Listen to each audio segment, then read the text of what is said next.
the topic of today's video, besides how handsome I look in this sweater, is how working out is like a literal video game. I actually stole this idea of something being like a video game from this social media coach named Mina.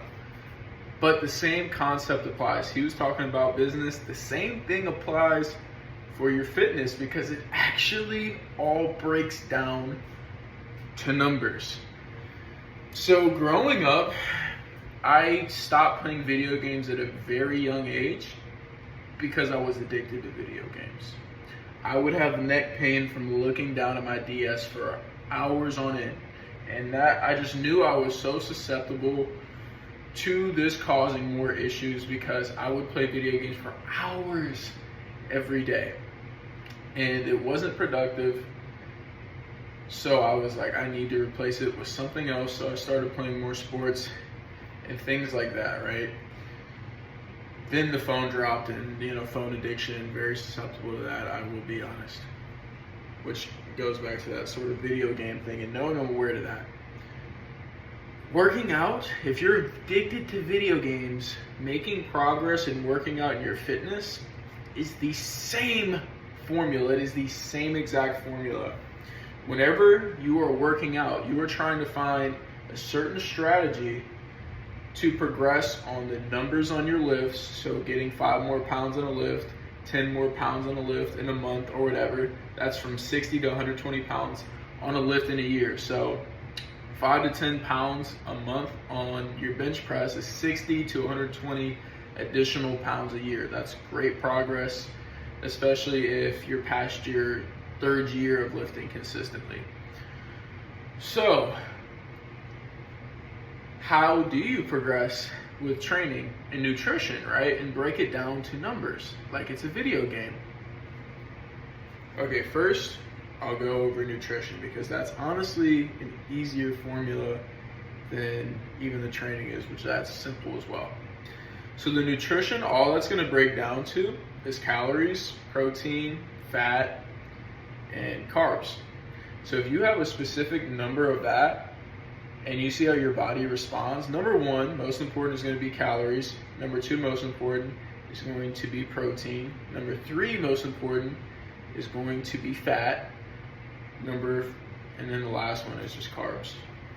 So whenever, let's say you're cutting down body weight, you find out what your maintenance calories is. You're able to find this on a calculator online for free, but it's not 100% accurate. Let's say yours is 3,000 and it told you 2,900, and you notice you're slightly gaining or losing weight, very, very slightly, maybe half a pound in a month over, obviously it's not completely, you're losing that exact amount because water weight and fluctuations, but on average about 0.5 pounds in a month. You're like, okay, that's around maintenance within, about 100 to 250 calories of my maintenance calories. So if you wanted to lose weight faster, you would drop your calories down. So whenever you're experimenting with your body, or I do this with a client, you see what numbers their body reacts to. And it all comes down to this formula of calories and then hitting your protein. So the leaner you are for that body weight, so 180 pounds with no body fat on you requires more protein to keep building muscle or losing fat while building as much or maintaining as much muscle as possible is a fat 180 pounds with not much muscle, right?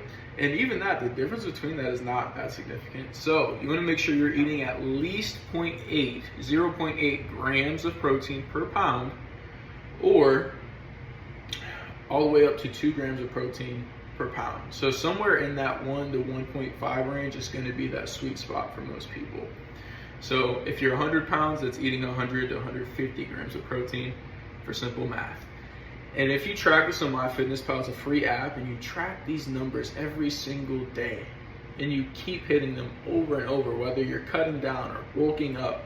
And whenever you're bulking up, you want to bulk up in a 250 to 500 calorie surplus day by day. So that means if your maintenance is 3,000, so if you're eating 3,000 calories every day, you keep that same exact body weight, you would eat in a surplus of 3,250 to 3,500. Now, the more consistent you are with hitting this goal with calories and protein, the faster you'll progress, the more consistent your progress will be with muscle gain and everything like that.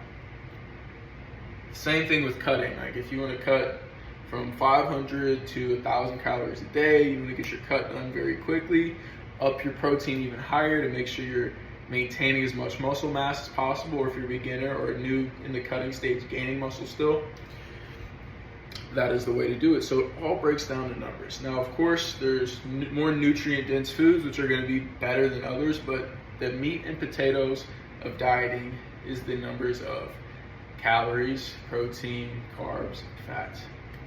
That is how it's like a video game. It all breaks down to numbers. It all breaks down to a system and execution.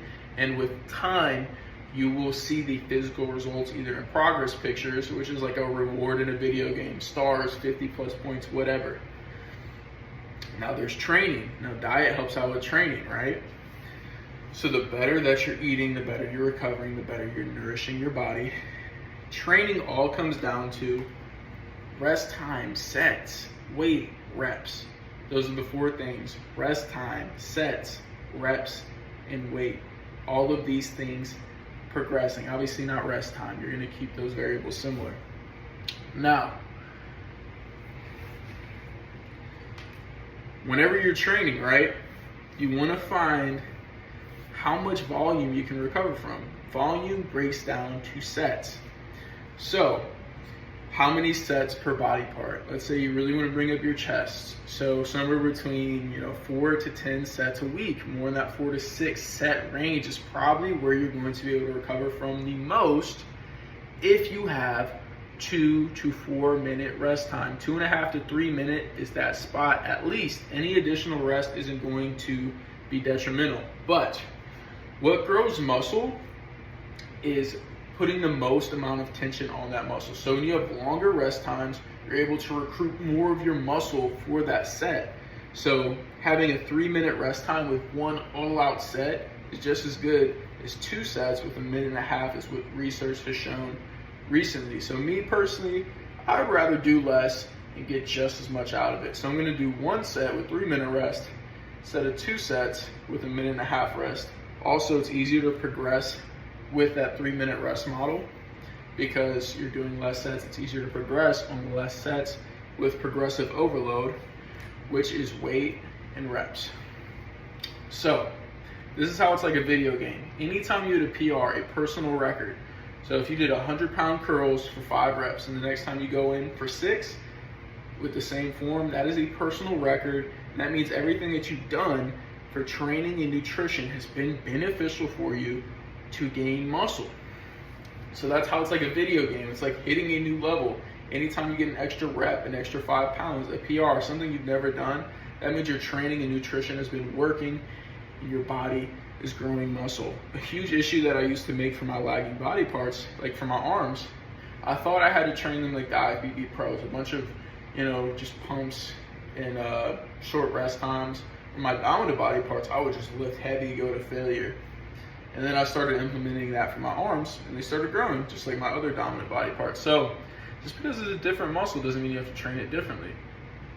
Every muscle responds to training it to failure. Mechanical tension, putting the most amount of tension on that muscle possible, happens from those longer rest times, about 4 to 6 sets a week. On average, it could be more or less. And then progressing, so adding an extra rep, adding some more weight, and continue to progress like that with time. So that way you're hitting those personal records.